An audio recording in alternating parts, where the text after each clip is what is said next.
এখানে অনেক ছেলে মেয়ে কীর্তন শুনছে, অপরাধ নেবেন না। অনেক ছেলে মেয়ে কীর্তন শুনছে, যদি কেউ মা বাবাকে না দেখে তবে তার কীর্তন শোনা বেকার হয়ে যায়। এই দিয়ে তাকাবেন, যারা যারা কীর্তন শুনছেন মা বাবাকে না দেখলে তার কীর্তন শোনা বেকার হয়ে যায়। আমি ছোট প্রমাণ দিয়ে দিই। মায়ের কথা অনেক শুনেছেন, নেটে ছোট করে বলে রাখি। মা জিনিসটা কেমন? যারা কীর্তন শুনতে এলেন পৃথিবীতে কার জন্য এলেন? একমাত্র মায়ের জন্য এলেন। বাবা তো দুদিন আনন্দ করেছে। মুসলিমদের একটা ধর্মগ্রন্থ আছে দিনে তালিম, তাদের পরিষ্কার করে বলা আছে বাপ নে জন্ম দেয়া উছলি হুই পানি সে, মা নে জন্ম দেয়া আপনার জানকা কোরবানি সে। এইদিকে মায়েরা, মায়ের পেটে যখন বাচ্চা থাকে বাড়ির সবাই ঘুমোয়, একজন ঘুমোয় না, কে বলুন তো? মা। রাত্রিবেলায় কীর্তন শুনে বাড়ি যাবেন, বাড়ির সবাই দেখবেন নিজে নিজে জায়গায় ঘুমাচ্ছে, একজন দেখবেন দরজাটা খুলছে আর বেরোচ্ছে, তিনি মা। ছেলে যদি রাগ করে সারাদিন না খায়, সবাই খেয়ে নেয়, একজন দরজায় বসে থাকে। পাড়ার মেয়েরা বলে দিদি তুমি খাবে না? না। কেন? ছেলে যদি না খায় মা কি কখনো খেতে পারে? ছেলে স্কুল কলেজে গেলে সারাদিন না খেলে মায়ের মনটা লেগে থাকে, ছেলে আসবে তারপর খাবো। ও মাইরা, দাদা ভাইদের কাছে নিবেদন, সেই মাকে ত্যাগ করে কেউ যদি ভালো খায় আর মাকে না দেয়, সেই ছেলে যদি দুর্গা অষ্টমীর দিনে দুর্গাকে পুষ্পাঞ্জলি দেয়, মাটির প্রতিমা তখন বলে মাটির প্রতিমা পুজিসলে তুই আগে ঘরের মাকে পুজলি। এই দিকে তাকাবেন, একটা মায়ের পেটে একটা বাচ্চা 10 মাস 10 দিন জায়গা হয়, লজ্জা আমাদের এইটাই। সেই বাচ্চা জন্ম নিয়ে বড় হয়ে কলকাতায় ফ্ল্যাট কেনে, কিন্তু মায়ের সেখানে একদিনের জন্য জায়গা হয় না। কীর্তন শুনে কি লাভ আছে? এদিকে এদিকে এদিকে, কীর্তন শুনে কি লাভ আছে? শুধু শুনলেন, ঘর গেলেন, আনন্দ পেলেন, কোনো লাভ নেই। আমার গুরুজি বললেন, প্রদীপ, আমার গুরুজি এখন নেই, তিনি চলে গেছেন শক্তিপদ দাস বৈষ্ণব। তিনি বললেন, প্রদীপ কীর্তন শিখবি, একটা কথা শুনে রাখ, গরু যখন খাবার খায় তখন তাড়াতাড়ি খায়, আর যখন চুপচাপ বসে থাকে তখন জাবর কাটে, খাবারগুলোকে আস্বাদন করে।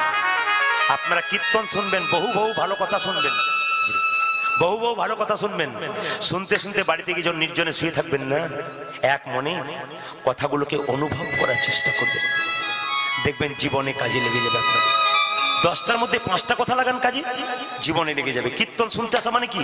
কিছু শিখে যাও। আজকে দেখুন কম বয়সে দাদা ভাইরা হাত তুললো কেন? সবাইকে বলছে তত্ত্ব করুন, তার মানে কি? ওরা শিখতে চায়, ওরা জানতে চায়। এই জানাটা হচ্ছে সবচেয়ে, কেন বলুন তো? ওরা বাবা হয়েছে, বাবা যদি জানতে শিখে যায়, বাচ্চা শিখবে। কে বলছে শিখবে না? আপনি শেখান। কুন্তী ছিল কৃষ্ণ ভক্ত, তার বৌমা দ্রৌপদী ছিল কৃষ্ণ ভক্ত, তার বৌমা উত্তরা ছিল কৃষ্ণ ভক্ত। আমার দিকে মায়েরা, মা জিনিসটা কেমন আপনার তাকান। সেদিন কলকাতার সায়েন্স সিটিতে আমি রেড সিগন্যালে পড়ে গেলাম, 2000 গাড়ি দাঁড়িয়ে আছে, একজন বৃদ্ধ লোক 75 বছর বয়স, আমার দিকে তাকান, দুটো কাপড় ছেঁড়া হাতে নিয়ে বলছে, বাবা বাবা গাড়িটা মুছে দেবো, গাড়িটা মুছে দেবো। সবাই বলছে না না শোনো শোনো মুছতে। আচ্ছা আচ্ছা আচ্ছা ঠিক আছে, বিশিষ্ট ভদ্রলোক, আচ্ছা ঠিক আছে, কেন মুছছে বলুন তো? যদি কেউ 5 টাকা 10 টাকা দেয়। কত বয়স জানেন? 75 বছর বয়স, ভালো করে লড়তে পারছে না, আবার যাচ্ছে, বাবা বাবা গাড়িটা মুছে দেবো, গাড়িটা। না মুছতে হবে না, সরে যাবে। আচ্ছা ঠিক আছে। আমার গাড়ির সামনে এলো, আমি দিলাম 10 টাকা, এরা 5 টাকা করে দিল। জিজ্ঞেস করলাম, বাবা বয়স কত? 75 বছর। এই বয়সে গাড়ির সামনে চাকাতে ঘোরাঘুরি করছেন, চাপা পড়ে মরে যাবেন তো? মরে গেলেও তো শান্তি হয়, কিন্তু মরতে পারি না একজনের জন্য। কার জন্য? আমার স্ত্রীর জন্য। স্বামী স্ত্রীর সম্পর্কটা কত গৌরব দেখুন। আজকে আপনারা কিছু বুঝতে পারবেন না। যে মেয়েটি আজকে 18-20 বছর বয়স, যার বিয়ে হলো, সে আজকে বুঝবে না। যে আজকে 60 বছর হচ্ছে, সে বুঝবে। ছেলেকে কষ্ট করে মানুষ করলেন, যখন ছেলের ডানা হয়ে গেল না, আপনার কাছ থেকে ফুরুত করে উড়ে যাবে, মানে বিয়ে হবার পর সেদিন সবাই আপনাকে ছেড়ে চলে যাবে, কিন্তু আপনার স্বামী আপনাকে ছাড়বে না। বৃদ্ধ বাবাজি বলছে, আমি ওই জন্যই তো বেঁচে আছি, ওর জন্যে। হাঁটু ব্যথা, কষ্ট হয়, 2-5 টাকা পেলে ওষুধ কিনে দিতে পারি। জিজ্ঞেস করলাম, ছেলে নাই? একটা দেয় না। কেন দেয় না? বলছে 9 বছর চাকরি করছে, 22,000 টাকা বেতন পায়, বাবা মাকে 9 পয়সার মুখ দেখায় না। বলুন আপনারা, কীর্তন শুনতে এসে বুকে চাপড়ে বলুন, ওই সমস্ত কুলাঙ্গার গুলোর কীর্তন শুনে কি লাভ আছে? ওইরকম কুলাঙ্গার যার বৃদ্ধ পিতা রাস্তায় রোডে রোডে চাকার সামনে পয়সা চেয়ে বেড়ায়, আর তার ছেলে যে কীর্তন শুনতে আসে ওর হরি কথা শুনে কি লাভ আছে? ওই কুলাঙ্গার গুলো জগৎকে কি শিক্ষা দিল? ওই যে বাচ্চাটাকে জন্ম দিল, ওই বাচ্চা ভবিষ্যতে কি শিক্ষা পাবে? আপনারা ভেবে নিন না, আজকে রক্তের গরমে যা করছেন ভবিষ্যতে আপনাকে কাঁদতে হবে। আপনি রক্তের গরমে বৃদ্ধ বৃদ্ধাকে দিলেন না তো, কিন্তু ছোট বাচ্চাটা কিন্তু মানুষ হচ্ছে, ও কিন্তু দেখছে আমার বাবা মা তার সঙ্গে কেমন ব্যবহার করছে। প্রমাণ দেখে নিন। আপনি যদি কাউকে না দিন না, একজনকে বঞ্চিত করে যদি আপনি খান না, আপনার ছেলে যখন বড় হবে সেদিন আপনি বুঝবেন যে আমি কি করলাম। এখন থেকে সাবধান হন, নইলে ঠকবেন। পাক্কা কথা। কাঁদালে কাঁদিতে হয়, এ কথাটা মিথ্যে নয়। যে যেমন কর্ম করে তার কর্ম অনুযায়ী ফল হয়। এখনো পর্যন্ত যাদের ভেতরে এরকম কুপ্রবৃত্তি আছে, এখানে সে বসে বসে শপথ করে যান, কাল থেকে আমি করবো, তবে আমার ছেলে শিখবে। প্রমাণ দিয়ে দিই আপনাদেরকে। আমার পাশের বাড়িতে একজন ভদ্রলোক, ভদ্র মহিলা, তার 5 বছরের ছেলে। বৃদ্ধ বাবা মাকে গোয়াল ঘরে এক পাশে গরু বাঁধে আর এক পাশে বাবা মাকে রাখে। ছোট্ট ছেলেটা জিজ্ঞেস করে, 5 বছরের ছেলেটা, মা মা ও বাপি বাপি, দাদু ঠাকুমা ওখানে থাকে কেন? চুপ কর, পাকামি করতে হবে না, পুরোমি করতে হবে, চুপ কর। কতদিন চাপা দিয়ে রাখবেন? আপনি কতদিন চাপা দেবেন? ও তো বড় হচ্ছে, আপনি চাপা দেবেন কতদিন? ছেলে যখন বাবা বড় হয়, বাবা তখন বুড়ো হয়। আজকে যারা 40 বছর 50 বছর বাবা হয়েছেন, যাদের আজকে 25 বছরের ছেলে, তারা আজকে বুড়ো হয়ে যাচ্ছেন। কেন বলুন তো? ছেলে যা বলবে আপনাকে তাই শুনতে হবে। আপনি কতদিন চাপা দেবেন ওকে? ছেলে যখন কলেজে পাস করে এলো, সপ্তমীর দিনে বাড়িতে উৎসব চলছে, তখন মাকে প্রশ্ন করলো, মা, বড় হয়ে গেছে ছেলে, দাদুকে প্রশ্ন করলো, দাদু ঠাকুমা তোমরা গোয়াল ঘরে থাকো কেন? দাদু ঠাকুমা চিৎকার করে বললো, আমরা আমরা আগেকার মানুষ, পুরনো মানুষ, আমরা ঘরে ঘরে। দাদু, যাকে শেখাবে শেখাবে, আমাকে শিখিও না, আমি বড় হয়েছি, আমি সব জানি। তোমরা পাথরের থালায় খাও কেন? কাঁসার থালায় খেতে পারো না? মনে মনে ভাবছে তোর মা দেবে তবে তো খাবো, আর মুখে বাইরে বাইরে বলছে আমরা আগেকার মানুষ পাথরের থালাতে খেতেই ভালোবাসি। এর জন্য দাদু ভাই তুই। ছেলের চেয়ে দেখবেন টাকা, টাকার চেয়ে টাকা সুদ বেশি। নাতি নাতনি দেখবেন আপনাকে শেষে ফেলবে না, সবাই ফেলতে পারে। দাদু, পাথরের থালাটা লুকিয়ে দাও, আমাকে দাও। পাথরের থালা দুটো নিয়ে লুকিয়ে রাখি। মা যখন ভাত দিতে এলো, পাথরের থালা কই, থালা কই? ঠাকুমা দাদু নাতির দিকে তাকাচ্ছে, থালা বের করো। তুই তো থালা লুকিয়ে দিবি। মা, তোমরা কাঁসার থালাই খাও, দালান বাড়িতে থাকো, উত্তর দাও কেন গোয়াল ঘরে রেখেছো? উত্তর দাও কেন পাথরের থালায় খাও?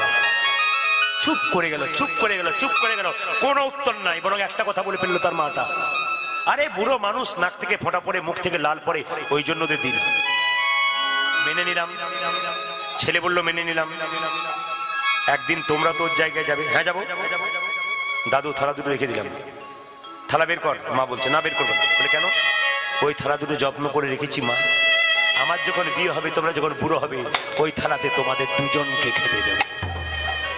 আপনাদের কাছে নিবেদন রইল, কীর্তন যদি চৈতন্য হয়, কীর্তন যদি জীব শিক্ষা হয়, তবে এখানে বসে শিখে যান। এখনো যারা অনুতপ্ত হচ্ছেন না, তারা অনুতপ্ত হয়ে যান, নইলে ঠকবেন আপনারা। আপনি যখন বৃদ্ধ বৃদ্ধাকে খেতে দেবেন না, তখন আপনার বাচ্চার মুখটার দিকে তাকিয়ে কাজ করবেন, দেখবেন কি হয়। এ সংসারে এত অশান্তি কেন? আজকে মানুষের সুখ নাই কেন? আমরা পেছন দিকে তাকাই না, আমরা আগের দিকে তাকাই। যার থেকে পৃথিবীতে এলাম তার দিকে তাকাই না। এই জন্য আমাদের এত দুঃখ। মায়ের মতো আপন আর কেউ, তুমি যে মা সব থেকে আপন, তুমি যে মা সব থেকে আপন, মা তুমি যে মা সব থেকে আপন, মা তুমি যে মা সব থেকে, মা তুমি যে মা সব থেকে আপন, তুমি আকাশ তুমি বাতাস, আর তুমি আকাশ তুমি বাতাস, তুমি আকাশ তুমি বাতাস, তুমি আকাশ তুমি বাতাস, তুমি যে ভুবন, তুমি যে মা সব থেকে আপন। মা তুমি যে মা সব থেকে আপন মা তুমি যে মা সব থেকে আপন। আমাকে জন্ম দিলে মা কত না ব্যথাই, ও গো মা, 10 মাস 10 দিন গর্ভেতে লুকাই। মা মা আমাকে জন্ম দিলেন কত না বেদনা, 10 মাস 10 দিন গর্ভেতে ঢোকায়। আর আমাকে জন্ম দিয়ে কত না ব্যথা, যতদিন 10 মাস গর্ভেতে লুকা তোমারই কোলে শুই কত না আদর খেয়ে, তোমারে করে শুই কত কত না না আদর, আদর খেয়ে। তোমারই কোলে শুয়ে কত না আদর খেয়ে, তোমারে কোলে শুয়ে কতই না আদর কে করলে মাগো আমারে যতন। মা, তুমি যে মা সব থেকে আপন। মা তুমি যে মা সব থেকে আপন মা ও গো মা,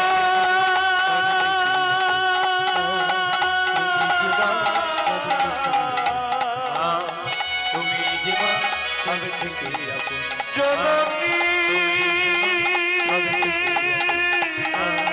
তুমি জীবন ও গো মা, তুমি জীবন জননী তুমি জীবন ও গো মা। রাধা রানী কি, শ্যাম সুন্দর কি, দুঃখী কৃষ্ণাস বৃন্দাবনে চলছে। আপনারা সবাই হাত তালি দিই একসঙ্গে, একসঙ্গে হাত তুলুন, সবাই মিলে তুলুন। দাঁড়ান আমি গাইবো, আপনারা তাল দিবেন সবাই মিলে একসঙ্গে। কৃষ্ণ কেশব, আরো ভালো করে দেখে নি, আবার জোরে করে রাধা রানী কি, বাহ, শ্যাম সুন্দর কি, মদন মোহন কি, হরিবাসর কি, নবগ্রাম কি, বহিরাগত ভক্তবৃন্দ কি, যাদের ঘুম আসছে তাদের কি, পরীক্ষা হয়ে গেলে যে আপনারা কত ডুবে গেছেন, আমি যা বলছি তাদের জয় দিয়ে যাচ্ছেন হাততালি দিয়ে। কৃষ্ণ কেশব, কৃষ্ণ কেশব, সুধা মাখা এই নাম, হরি নাম, মধু মাখা এই নাম, উলধ্বনি। কৃষ্ণ কেশব, কৃষ্ণ কেশব, শোভম খোজে না হরে না মধুমাখ এই না। না না এইভাবে করলে হবে না, কৃষ দু চার জন কৃষ্ণ কেশব, ওরকম ওরকম করলে হবে না, প্রেম সে একবার, প্রেম সে সোজা হয়ে, সজাগ হয়ে, সতেজ হয়ে, কৃষ্ণ কেশব, কৃষ্ণ কেশব, সুধা মাখা এই নাম, হরি নাম, মধু মাখা এই নাম, নাম নাম নাম। কৃষ্ণ কেশব, কৃষ্ণ কেশব, সুধা মাখা এই নাম, হরি নাম, মধু মাখা এই নাম। দাঁড়ান, আপনার তালি দিবেন তার আগে বলি, তুলসী মালার কথা বলছিলাম। তুলসী মালা কি মাস্টার, কেন মাস্টার? রাস্তা দিয়ে পেরিয়ে যাচ্ছেন, কারো বাড়িতে একটা পেয়ারা গাছ, পেয়ারার ডালটা ঝুলছে রাস্তার দিকে, আর 4টে পাকা পাকা পেয়ারা আপনার দিকে তাকাচ্ছে, আপনি কি করবেন? নিশ্চয়ই প্রণাম করে চলে আসবেন। অনেকে বলছে হ্যাঁ প্রণাম করে দেবেন, অনেকে বলছে না না। কি করবেন মায়েরা? কি সুন্দর দেখুন, বয়স্ক মায়েরা বলছে, খুশি হলাম আমি, আপনারা যে এত সত্যবাদী এই জন্য খুশি হয়ে গেলাম। মায়েরা, এই যদি মালা থাকে না, তুলতে গেলে লোকে বলে এ মালা গলায়, আর তুই আমাদের দাদা আছে একজন। আছে একজন, এই যে দেখার মালা গলায় তুই কি করছিস? পেয়ারা চুরি করছিস। পাছে লোকে কিছু বলে, এই জন্য খারাপ কাজ করতে পারবেন না যদি মালা থাকে। আমার দিকে আচ্ছা মায়েরা, সিনেমা দেখেছেন? 3 জনকে নিয়ে সিনেমা হয়। সিনেমা এখন কে না দেখে? এক জায়গায় কীর্তন হচ্ছে, ওদের গ্রামে যখন আমি কীর্তন করে ভোরবেলায় যাচ্ছি, একটা দোকানে চা খাচ্ছি, তখন বলছে, প্রদীপবাবু কালকে রাত্রিতে আপনি আমাদের পাড়াতে এসেছিলেন। আমি হ্যাঁ এসেছিলাম। আপনি জান নাই? ওই যে সিরিয়াল দেখছিলেন। আমি এই সিরিয়ালে নাম লেখান, তাহলে বুঝবেন যে ওই সিরিয়ালে কি দাম আছে। এই সিরিয়ালে নাম লেখালে আর ওই সিরিয়ালে কেউ যাবে না। ওই যে দেখুন রাত্রিতে আপনার রাত্রি জেগে বসে আছেন কেন, এই সিরিয়ালে চলে এসছেন, ওই সিরিয়াল কারো ভালো লাগবে। আসতে সিনেমা হয় তিনজনকে নিয়ে, নায়ক, নায়িকা, ভিলেন। ভিলেনের সঙ্গে নায়কের ঝগড়া হয়, যখন নায়ককে ভিলেন পারে না, নায়িকাকে ধরে এনে একটা বাড়িতে ঢুকিয়ে রাখে। নায়ক কি করে, পাহাড় ডিঙ্গিয়ে, পর্বত ডিঙ্গিয়ে, দরজা ভেঙে, জানালা ভেঙে, কাঁচ ভেঙে, বাঁদরের মতো লাফিয়ে ঝাঁপিয়ে নায়িকাকে তুলে নিয়ে যায়। এখানে তত্ত্ব কি বলছে, কৃষ্ণ হলো নায়ক আর কৃষ্ণ পেয়েছি তুলসী হলো নায়িকা। কৃষ্ণ পেয়েছি তুলসী নায়িকাকে যদি আমরা কণ্ঠে ধরে রাখি, কৃষ্ণ নায়ক যেখানে থাক না কেন, ভক্তের হৃদয়ে মন্দিরে আছে নিতাই গৌর হরি বল। তবে হ্যাঁ, আপনার জোরে বলুন, এতজন হাত তুললেন, তুলসীর মালা পড়েছেন। আচ্ছা, তুলসীর মালা পরে সব নিরামিষ খান তো? মানে আপনাদের নবগ্রাম এলাকাতে আমি প্রথম এলাম, কিন্তু একটা কথা বলি, আপনাদের আসলে যে এত সুন্দর সত্যবাদিতা শুনে আমি খুব খুশি হলাম। মায়েরা খুব সুন্দর, অন্য জায়গাতে বলে নিরামিষ খান তো, মানে বলবো কি বলবো না, এখানে মায়ের বলছে না হয় না। কি সুন্দর আনন্দে বলছে, এটা খুশি আমি। না না খুশি, একটা কথা বলে যাই, মায়েরা, যে সাঁতার জানে না সে যদি জলের ঝাঁপ দেয় কি করবে? নিশ্চয় বেঁচে যাবে। যে চৈতন্য রেখেছে, একজন লোক চৈতন্য রেখেছে, তার নিজেরই চৈতন্য হয় নাই, বেটা চৈতন্য রেখে বসে আছে, দাম নাই। আপনি পড়বেন না তবু আচ্ছা, কিন্তু মানবেন। তুলসীর মালা পরবেন না, কিন্তু পরে আপনি আমিষ খাবেন না, আপনাকে ঠকতে হবে। খুব শুনে নিন, যদি আপনি মালা পরবার ইচ্ছা আছে, আপনি এক কাজ করুন মায়েরা, বাচ্চা ছেলেরা সাইকেল শেখে, প্রথমে কি সিটে চেপে যায়? জোরে বলুন। হাফ প্যাডেলে চাপে। আপনি তুলসীর মালা প্রথমেই নেবেন না। যদি মালা নেবার ইচ্ছা আছে, খাবারও ইচ্ছা আছে, আপনি দশকর্মা ভান্ডার থেকে বেলের মালা নেবেন। এই বেলের মালা নিয়ে আপনি যা খুশি তাই খাবেন, কিন্তু বেলের মালা পড়তে পড়তে আপনার খাবারে আস্তে আস্তে রুচি কমবে, তখন আপনি আমিষ জাতীয় খাবার খাবেন না, তখন দেখবেন আপনাকে মনে হবে যে আমি একটু নিরামিষের দিকে যাই। এইদিকে মায়েরা, নিরামিষ যারা খায় তারা কেমন? আস্তে, তারা হলো বট গাছের মতো, ধীরে ধীরে বাড়ে, বহুদিন পরে মরে। আর আমিষ যারা খায় তারা কেমন? কলা গাছের মতো, হুড় করে বাড়ে আর হুড় করে। এই দিকে তাকান, এক জায়গায় কীর্তন হচ্ছে, একজন ভদ্রলোক বলছে, দাদা কীর্তন শুনতে যাবেন না? আর বলেন না, আমার হাই প্রেসার, বসতে পারি না, মাথা কা ঘুরঘুর করে ঘুরি। বলছো আমার সুগার 525। এখানে যাদের সুগার আছে বাড়িতে, বা সুগার যারা রুগী আছেন, তাদের একটা ব্যায়াম শিখিয়ে দেবো। একটা আমার দিকে তাকিয়ে নিন, এটা ধার্মিক ব্যায়াম। এটা যদি কেউ বাড়িতে করতে পারেন, 25 বছর ব্যায়াম, 25 বছর করলে 25 বছর আপনাকে অ্যাটাক করতে পারেন। দিনের মাথায় এই কাজটা করবেন, কাজ হয়ে যাবে। এই ব্যায়ামটার নাম হচ্ছে সাবধান ব্যায়াম। ব্যায়ামটা তত্ত্ব আছে, ব্যায়ামটা শিখে নেবেন, তারপর তাৎপর্য বুঝবেন। এই দুটো ব্যায়াম যাদের বাড়িতে সুগার আছে তাকে শেখাবেন, আর যাদের সুগার নাই তারাও করবেন। 25 বছর সুগার অ্যাটাক করতে পারবে না। কিরকম ব্যায়ামটার দিকে তাকান। প্রথম ব্যায়াম কিরকম? এরকম দাঁড়াবেন বা চেয়ারে বসে থাকবেন, প্রথম ব্যায়াম। দ্বিতীয় ব্যায়াম, 2-4 জন মা এতে প্র্যাকটিস করে নিচ্ছে, আমি সব দেখছি, দেখছে যে পারবো কিনা আর কি। 2-4 জন বয়স্ক মা, যার ঘাড়ে ব্যথা আছে সেই সময় মানে ও ঝেড়ে নিচ্ছে একবারে। এই দিয়ে দেখেন কি করছেন মায়েরা। দুটো ব্যায়াম কি কি? এরকম। আর দ্বিতীয় ব্যায়াম, তার মানেটা কি? শ্বশুর মশাইয়ের 5 বছর সুগার হয়েছে, বৌমা বলছে বাবা আপনি 5 বছর মিষ্টি খান নাই, 4টা রসগোল্লা দিই। ব্যায়াম শুরু করে দেবেন। আবার বাবা চিনি মাখানো চা দিই, বাবা রুটি দিই। এই কীর্তনে যে কি মজা আছে, ভোর 3টে হলেও কিছু অসুবিধা নেই। এ সব জায়গাতে এরকম। কালকে যেখানে কেশবনগরে গাইছি, পরের দলটা এসে দাঁড়িয়ে আছে, বলে কি দাঁড়ান, ইনি এখন উঠবেন না, আরো 1 ঘন্টা চলবে। তা আমি বলে রাখি 3 ঘন্টার পয়সা এরা দিয়েছে, বাকি যেটা হবে আপনারা দেবেন তো? শেষে 2 টাকা 1 টাকা ধরিয়ে দেবেন, তা বললে হবে না। প্রেম সে রাধা রানী কি। তবে বলে কে মাইরা, তুলসীর মালা পড়লে নিরামিষ খাবেন না আমিষ খাবেন? জোরে বলুন, নিরামিষ। এদিকে একটা জায়গায় কীর্তন করতে গেলাম, একজন ছেলে কীর্তনে শেষে বলছে, প্রদীপ বাবু আপনি তো বলেন তুলসীর মালা নিয়ে নিরামিষ খেতে হয়, এখন আর নিরামিষ খেতে হয় না। বলে কেন? এখন তুলসীর মালা সিস্টেম চেঞ্জ। আমার সিস্টেম চেঞ্জ মানে এখন প্যাচ সিস্টেম তুলসীর মালা। মানে বুঝলাম না। বলছে খোলাও যায় পড়াও যায়। বলছে রাত্রিবেলায় বিয়ে বাড়িতে নিমন্ত্রণ আছে, সবাই যাবে, আমি পাবো না, প্যাচ খুলে দিলাম। আবার সকালবেলায় স্নান করে প্যাচ, কি হলো? তাহলে কি হলো? এই প্যাচ খোলা পড়া বললে প্যাচেই পড়বে। হাত তুলুন সবাই মিলে, সবাই মিলে একসঙ্গে একসঙ্গে একসঙ্গে গান। কৃষ্ণ কেশব কৃষ্ণ কেশব সুধামা এই নাম হরি নাম মধুমাতা এই নাম নাম নাম নাম। কৃষ্ণ কেশব কৃষ্ণ কেশব শোভমগ এই নাম হরি নাম মধুমগ এই নাম। 9টার সময় আরম্ভ হয়েছে, ওরা 9টায় বসেছে, এখন বাজছে 1টা। 4 ঘন্টা হয়ে গেল, তারপরে যদি আবার বলেন তাহলে অবস্থা খুব খারাপ। 365 দাঁড়ান দাঁড়ান দাঁড়ান 365 দিনের মধ্যে 320 দিন গান, এরকম যদি চাপ হয় তাহলে আমি থাকবো? আর আপনার আশীর্বাদ করুন প্রেম সে, হাত তুলুন।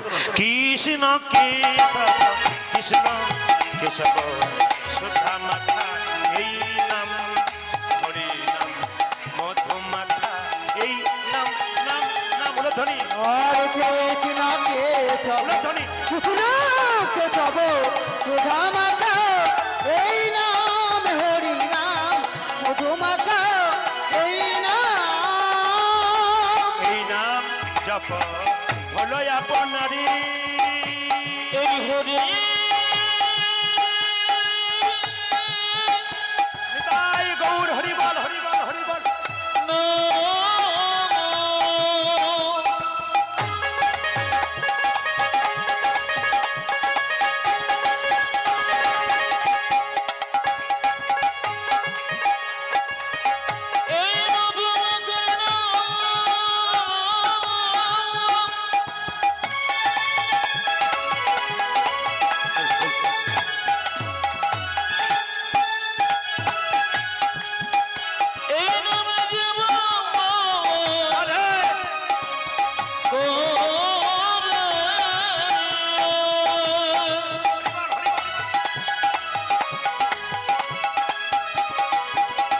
আনন্দ করুন সারা বছর আনন্দ যাবে। তারে কৃতমি জানো হরি হরি বল।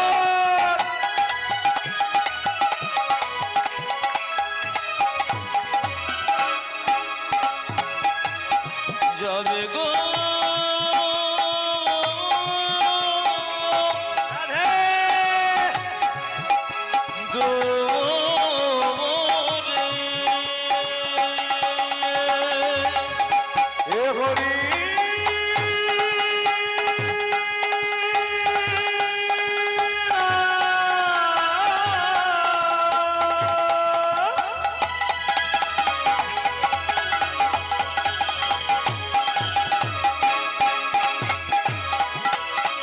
এ মধুমাখনা রাধে রাধে রাধে রাধে রাধে রাধে।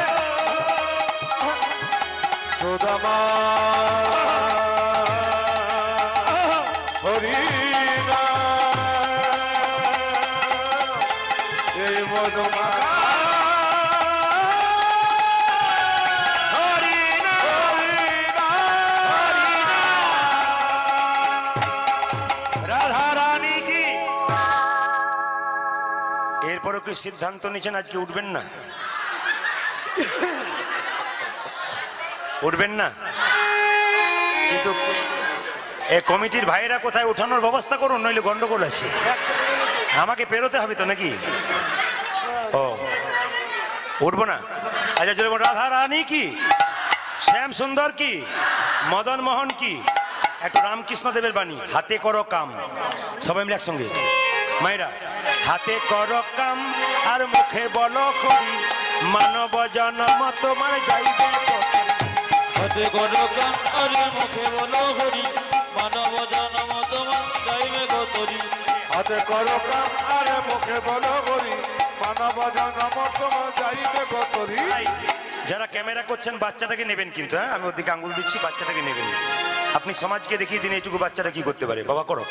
হাতে করো কাম আর মুখে বলো করি, মানব জন্ম তোমার যাইবে পথে। হাতে করো কাম আরে মুখে বলো হরি মানব জন্ম তোমার যাইবে গতরি। হাতে